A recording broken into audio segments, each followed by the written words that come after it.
Hello and welcome everyone. I'm Suzanne Strasser and I'm going to be your host for today's webinar, CMMC Employee Training, How to Build a Security-First Culture. CMMC compliance isn't just about technology, it's about people. Even the most advanced systems can be undermined by a single careless click or an uninformed decision. That's why creating a security-first culture is one of the most critical and often overlooked parts of preparing for CMMC.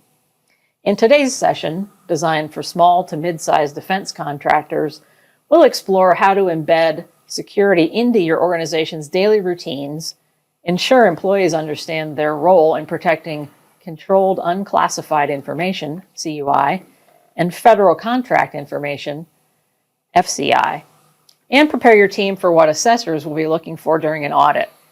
We'll also share practical training strategies, examples of effective awareness programs, and tips for sustaining engagement over the long term. I'm joined today by two of our normal CMMC experts, Scott Dawson, President of Core Business Solutions. He's guided hundreds of small contractors through NIST 800-171 and CMMC compliance, helping them integrate security into everyday business practices. And Rick Crick, Director of Security Solutions here at Core Business Solutions, a hands-on implementer who's developed and delivered training programs for defense contractors and understands exactly what assessors expect to see from your workforce. Good afternoon, gentlemen. Good afternoon. Great to see you. Glad to be here. All right, let's start with the big picture. When you look at CMMC requirements, how does security-first culture show up in the standard? And why is it so critical to achieving and maintaining compliance, especially for smaller organizations? Rick, can you take that one, please? Sure. CMMC integrates awareness and training controls from the NIST 800-171. It involves the 3.2 family of controls. So there's 3.2.1 through 3.2.3. And it's those controls that give us that training and awareness requirement in the CMMC. The security first culture is based on the leadership, everyday activities that everything starts at the top and flows down from the leadership. So we have leadership's involvement in this whole security awareness requirement, if you will. Then we have the employees piece to this, where they need to understand their roles and responsibilities as it pertains to security solutions, protecting that CUI and FCI. So once again, it's kind of flowing down. And then there's the third part here of the assessors, what the assessors will be looking for.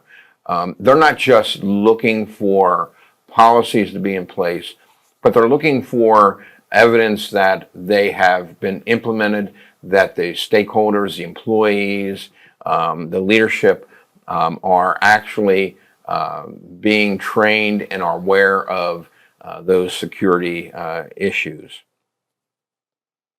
Great. Yeah, that makes a lot of sense. But building that mindset takes leadership. So what role should company leadership play in shaping and sustaining that mindset across all departments? Scott, how about you take that? Yep, glad to. As in any important initiative within a business or any important change in a business, it's important that the leadership is on board, that they are modeling the behavior and the commitment that they expect their employees to follow. So, for example, using MFA on their secure accounts, or locking screens when you walk away from your desk, or following handling procedures for CUI and FCI. So realize that all of these could be changes in work behaviors, work habits that need to be implemented on a consistent basis. But if employees don't see leaders showing the path and demonstrating their commitment, then it's hard for employees to take it seriously. And So a second piece is not only do we have to model those behaviors, but we have to communicate why it's important. Why are the requirements in place? Why are they important for security? And that'll help employees understand not just the rules themselves, but also the purpose of those. There's also a role of allocating time and budget for things like training and practice drills and reinforcement. And I know, the bottom line is always important. Delivering to customer deadlines is always important. But it's also critical that security practices are fully in place. So you got to allow budget and time for that. And then recognition. I think that's another key area for leadership. When people accomplish things or they're caught doing the right thing, sometimes it's great just to celebrate the moment and reinforce that positive behavior. Yeah, great. And a lot of these are elements of any successful initiative, right? That's right. Yep. So, of course, culture can't thrive in an environment of fear. So, Scott, how do you balance building a strong security culture without creating a fear-based environment for employees? Well, I think it starts with a focus on the reason for the disciplines and the practices. They're being put in place to protect the business. They're being put in place to protect jobs. They're being put in place to protect the country, because these are national security matters. They're not being put in place just to trap people doing the wrong thing or to catch mistakes. So I think that's a key aspect of this, is the vantage point that everyone takes in understanding why these are important. It's also important to have open communication where it's okay to ask questions. It's okay to follow up if somebody doesn't remember how to do something. It should be no blame if someone is has an honest mistake or they have a question. Those should be welcome. And that way you can keep everybody on board with the change that you're trying to implement. It's also good to have practice drills, routines where you simulate a breach, or you simulate a security issue of another kind, and then debrief after the simulation to give feedback. And how did it go? And you're trying to build confidence. You're trying to build understanding, not to embarrass people. And then, share examples where someone did the right thing and we detected a problem early, or we handled, a situation properly, and an employee prevented an incident. And that's, again, part of that recognition that's so key. So all of these, aspects can help to build that culture. Great, right. Okay, so let's shift to the information itself. Rick, can you explain the difference between the government's responsibility for designated and marking CUI and then the contractor's responsibility for protecting and maintaining those markings? And how about some examples of common CUI documents and how they may be marked? Sure, be happy to do that. Well, the agencies or the DoD initially is responsible for marking all CUI. It is not the contractors or the DIB, the Defense Industrial Base contractors, to designate what is or is not CUI. That's a responsibility of the DoD or the agencies. The responsibility for the contractors is when they receive that controlled unclassified information, that they are responsible for maintaining the markings that are on those documents, and to safeguard that document, to protect it at all times, whether it is in transit or at rest, wherever that data is, they need to protect that. Some of the examples of CUI would be technical drawings. It would be engineering specifications.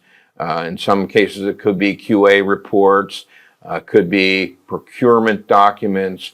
Those are all forms of potential CUI. And once again, you would look for those official markings, such as, maybe banners or maybe category codes, or dissemination controls, or decontrolled dates. Those are some of the important identifiers that you would see on this controlled unclassified information. Okay, thanks. But not all sensitive information is CUI. So while CUI has formal markings on requirements, FCI doesn't. So Scott, how should contractors ensure that employees still recognize and safeguard FCI appropriately? Yeah, I think that's key. FCI has to be protected whether or not you're certified to CMMC level 1 or CMMC level 2 or 3. But as you said, those documents typically are not marked with a headline on those that say FCI. So it's important to understand what documentation is sent and received as part of the contract, what information is maintained or handled from, say, your customer or from a prime contractor or with a vendor, and information that's being exchanged. So I would just protect everything related to those projects or those programs within your business. It's really going to be hard to differentiate between one piece of information, say an email, that's just clarifying a receipt date or something like that. That may be an informational exchange, but it may or may not be FCI, and so there's a little gray area there. So I would just have all the information related to the program protected as FCI unless it's clearly CUI, and then in that case you have to have those more advanced protections on those. So now you could adopt an internal labeling system or maybe just folders on your directory that say the program name, the customer name, the contract name, and then FCI in parenthesis or something. Maybe there's a color coding you could adopt just to make it obvious that those documents need to be handled in a secure manner. Or you have a segregated area, maybe even an enclave where all that information is being kept. Therefore, everything that's in the enclave is protected. And you don't have to be worrying whether the information's not secure or whatever. Even if you put more things into your secure area than actually belong there, it's not going to cause any harm. And I guess I would just take the whole contract, the whole program, and consider it FCI and CUI. Clearly, if it's marked as CUI, you have to handle it in that manner. But it's not clear. The markings are not always consistent. So it's on the contractor to take the safe, not sorry approach. It's definitely better to err on the side of caution. Absolutely right. Yeah. And train folks to do so. Yeah. Yep. Okay, so once you have CUI in hand, it has to be protected end to end. So, Rick, what are the best practices for safeguarding and transmitting CUI once it's been provided to a contractor? Good question. It really begins with a secured, approved IT environment. What do I mean by that? It would be possibly like a GCC high environment or a FedRAMP moderate or high environment if we're using cloud services where we're going to store that data. Another aspect of that would be encrypting CUI, both in storage and in transit as it's moving through your network, or if it's in your enclave. You want to make sure that the information is encrypted. Another one that's really important is your physical security controls, things like locked doors, cabinets, maybe badges. It could be monitoring, video monitoring, keeping a clean desk, not putting your password under your keyboard. Right. You would think people would not do that anymore, but they really do. Mm-hmm. So once again, those are some important things. And then lastly, limit access to those employees that have a reason to access CUI. Not everybody in your company, in most cases, need to have access to that controlled or unclassified information, but making sure that we vet the right people that are going to have access to that sensitive information that we have to protect. Right. And training is obviously where these protections take root. So, Scott, how should contractors train employees to maintain CUI markings and handle data properly, and also ensure that subcontractors follow the same rules? Yeah, I'm glad you brought up subcontractors and employees in this context, because, you know, as a member of the defense industrial base, whether you're in a prime contracting role or you are a subcontractor yourself, typically there are multiple levels in these supply chains. So any subcontractor to you is your responsibility to ensure that they're properly certified and that the communications have been properly maintained as well. So it's employees and subcontractors.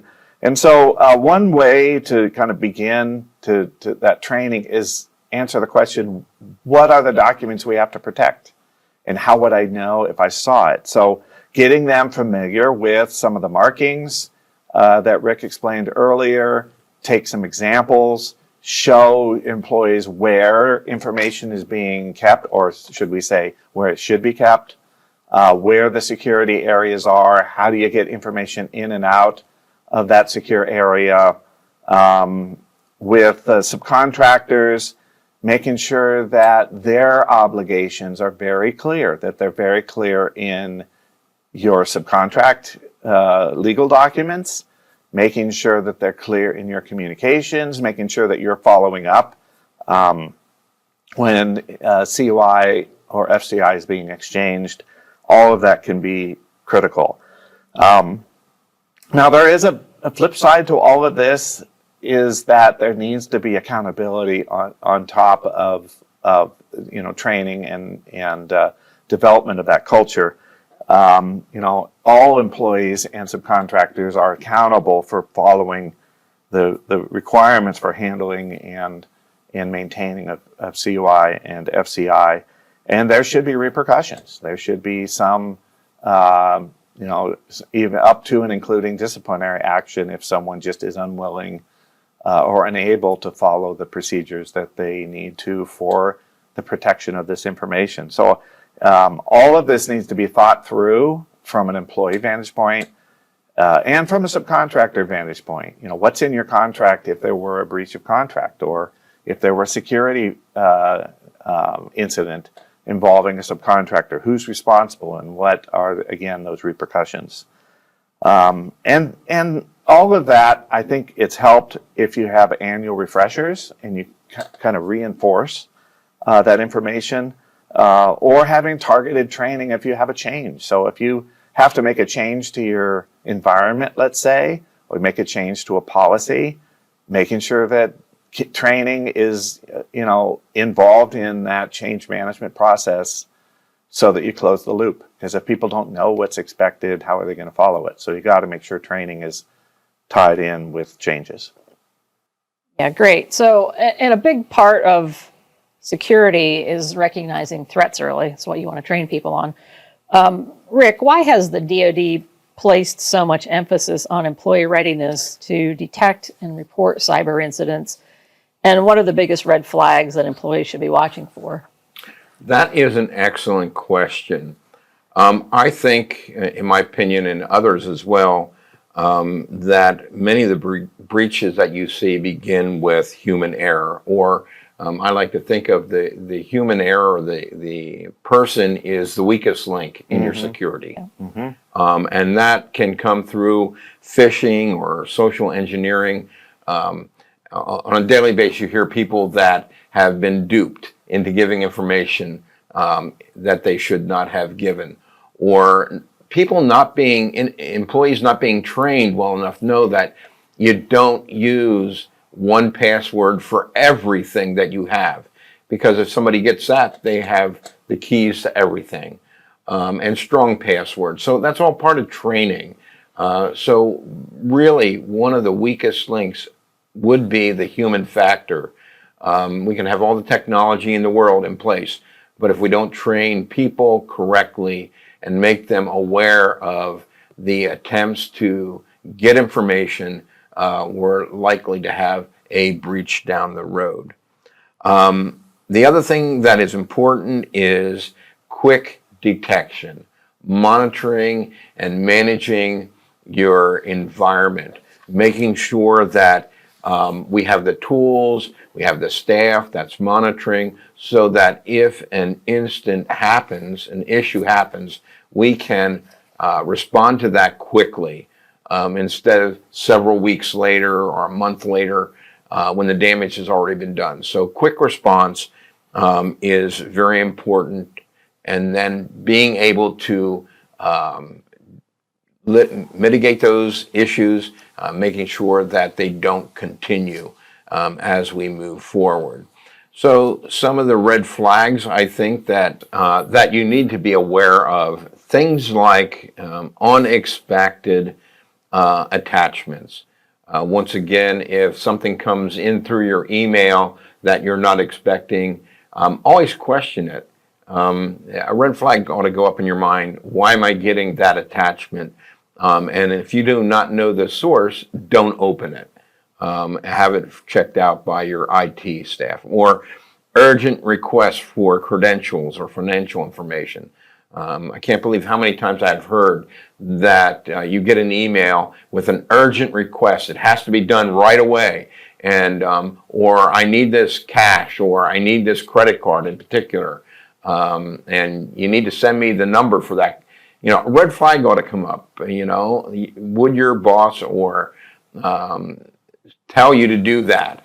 Something like that. A red flag ought to come up in your mind about that. Or, you know, if there are performance anomalies, if you see scripts running in the background on your PC, you might think, well, what's going on here? And you might want to contact your IT personnel and have them check that out. Why are things that are not typical happening behind the scenes? So those are some of the things that you want to look for. Just look for those things that do not look normal to you. There's some little thing, nuance that's a little different. One of the things that I always look at is the email. Is the email address the right address? There might be a couple characters different, and that should clue you in. And there are ways to handle that. That's why training is so important. It helps you identify these things, and not only identify them, what do I do when I see an anomaly? Yeah. How do I handle that? And who do I go to? You know, so all those things are really important. And then finally, one of the biggest things that's a requirement. If there is an issue that occurs, a breach of some sort, the DoD gives you 72 hours to report that incident to them. And once again, that 72-hour threshold is very important. You want to be able to investigate that and be able to give accurate information as you submit that to the DIBnet. So those are some things that are red flags, some things that you want to consider and think about and train your people on. Yeah, good point about the reporting. So, you know, detection is only half the battle, and then reporting, you know, is the other. So, Scott, how can organizations make incident reporting feel routine and approachable so employees act quickly when they spot a problem? Well, yeah, this is a cultural thing or a habit that needs to be formed. And I think it's important that employees trust that information that they provide or they submit is being handled in a proper way.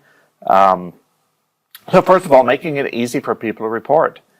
Having a designated email or a ticket system that has a button right on everyone's desktop, or other manner that you set up so that your security personnel, your IT staff can be alerted immediately if someone has a question or a concern, or they spot something that didn't go right, or or they make a mistake or whatever happens.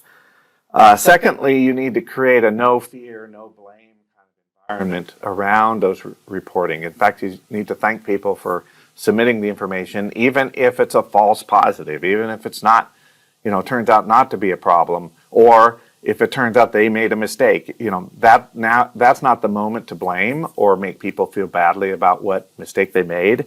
You want people to understand that you accept honest mistakes, and let's just work together to get it fixed.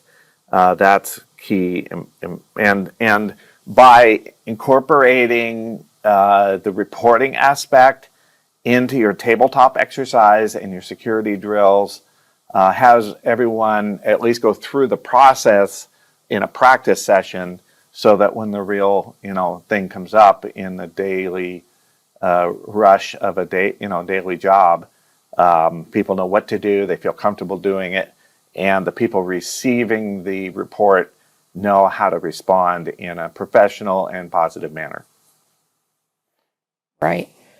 So, and as you just said, preparation comes from practice. So, Rick, what role-specific exercises like phishing simulations or tabletop drills, what do they play in preparing employees for real incidents? Well, yeah, they are a really important part of preparation and training.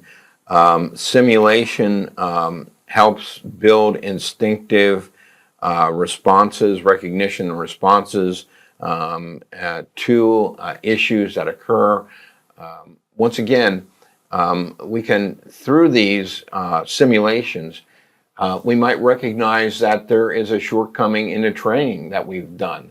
So maybe we have to add more information or more training to our employees to know how to handle an issue better. But once again, it's practice.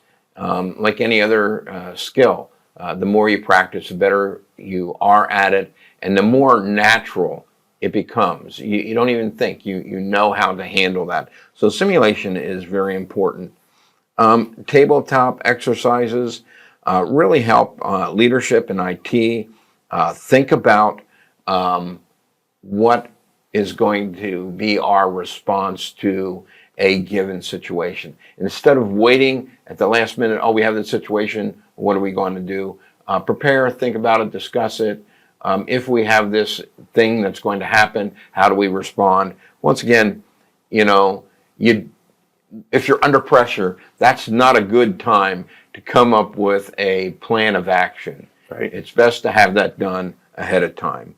And then you can develop metrics and adjust training for those scenarios that you've run through. And keep in mind, taking us back to the assessors, to the certification process.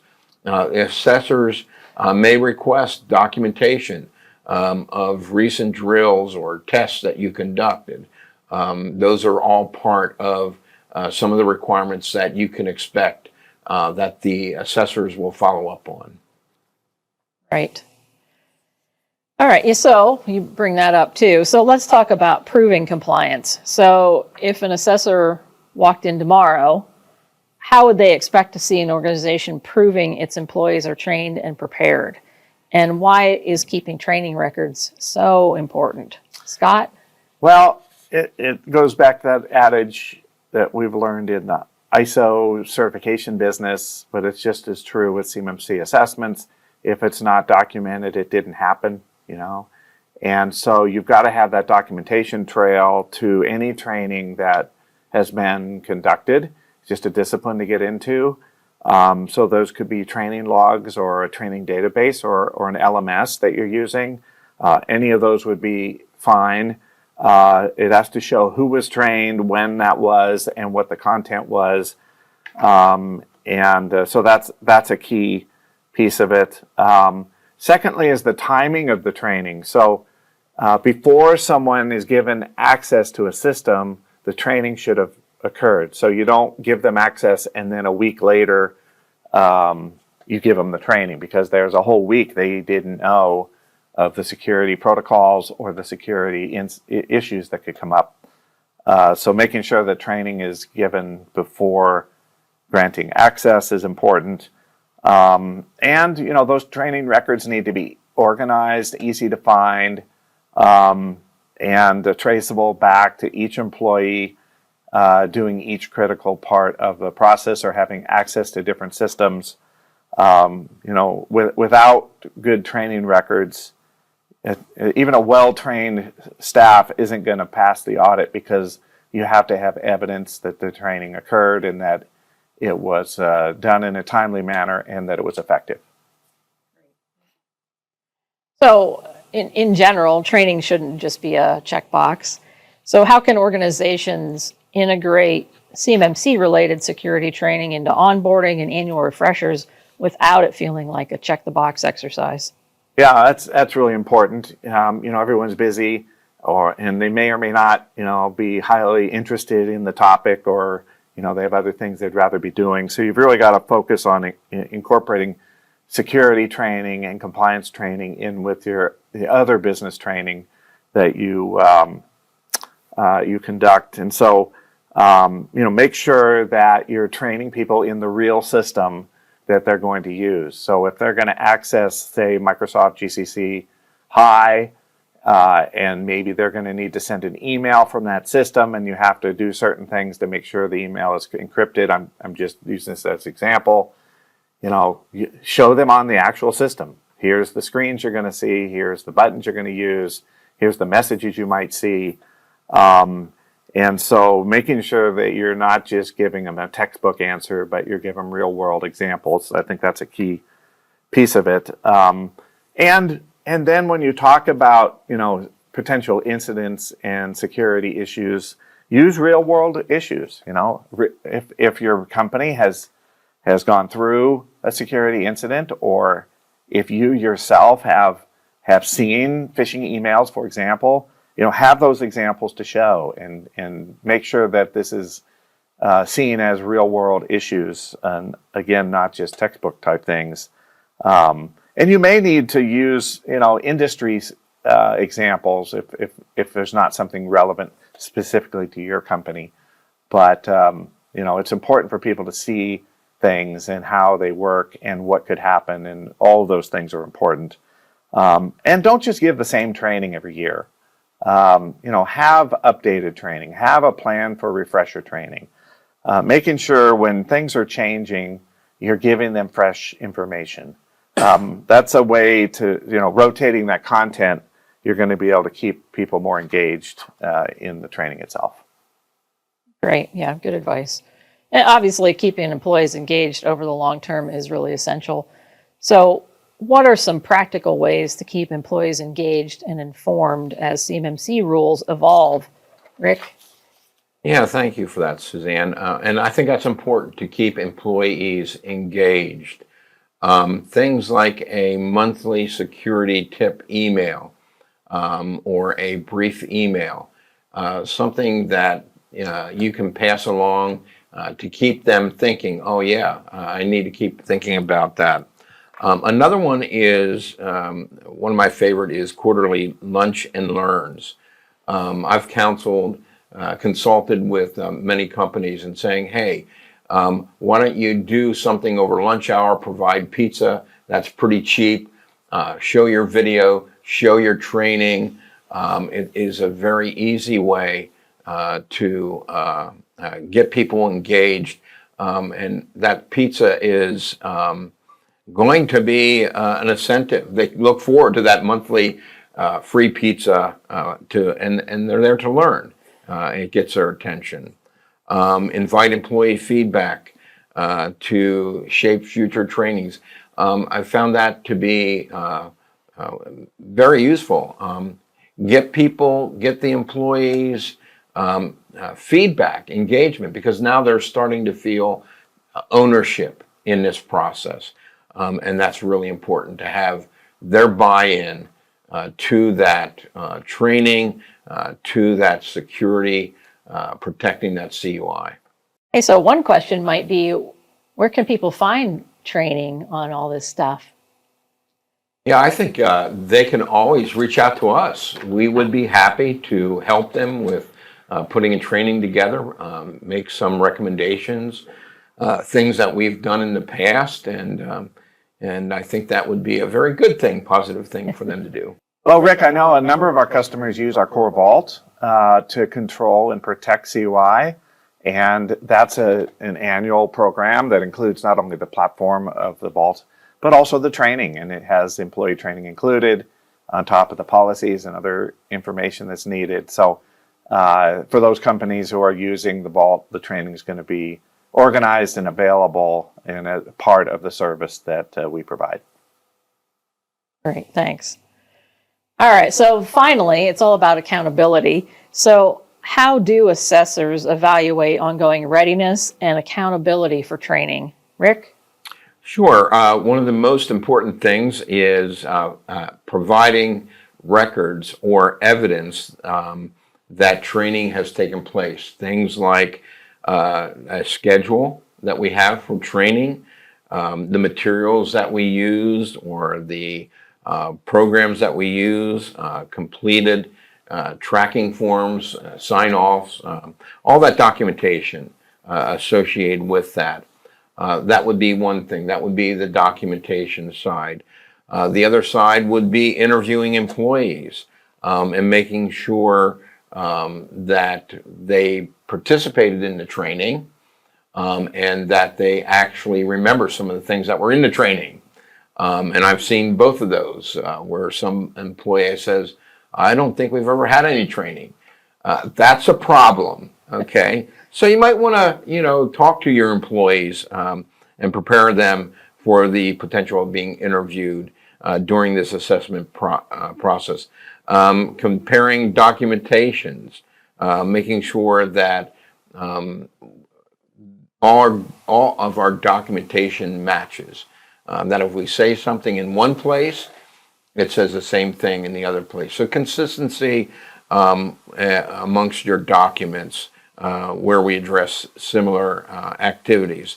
And then looking for continuous improvement. One of those ISO things that we harp on, continuous improvement in all areas in your training, and kind of goes with Scott said, keep it fresh and new and keep it up to date. And anything you want to know about this IT world is it's constantly evolving and changing. So what you taught last year probably is obsolete this year. So constantly update it, make sure it's fresh and up to date. Great, thank you. Well, this brings us to Q&A. Today, we're not going to be answering them live on air, but Scott and Rick will be available to answer through the Q&A portion of the application. So feel free, if there's anything that you haven't asked already that's been answered, go ahead now and ask that. And as always, if there's something that we didn't get to, feel free to contact us after the fact, and we're glad to get you an answer. All right.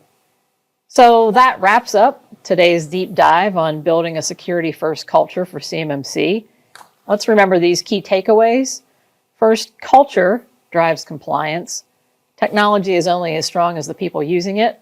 Every employee plays a role in protecting CUI and FCI. Training works when it's ongoing. Regular refreshers, role-based exercises, and real-world examples keep security awareness alive. Assessors look for proof, not promises. Training logs, documented processes, and demonstrated behaviors carry more weight than verbal assurances. A huge thank you to Rick and Scott for sharing their expertise, and to all of you for your thoughtful questions and active participation, as well as our co-sponsors in today's webinar. If you need help creating or improving your CMMC employee training program, reach out to us. Core Business Solutions offers gap assessments, documentation templates, and turnkey secure enclave solutions to make compliance easier. Be sure to visit our website and our YouTube channel for more CMMC resources, and mark your calendar for next month's webinar, CMMC and Cyber Insurance, protecting your business from cyber risks. It's going to be a popular topic. Until then, stay safe and stay compliant.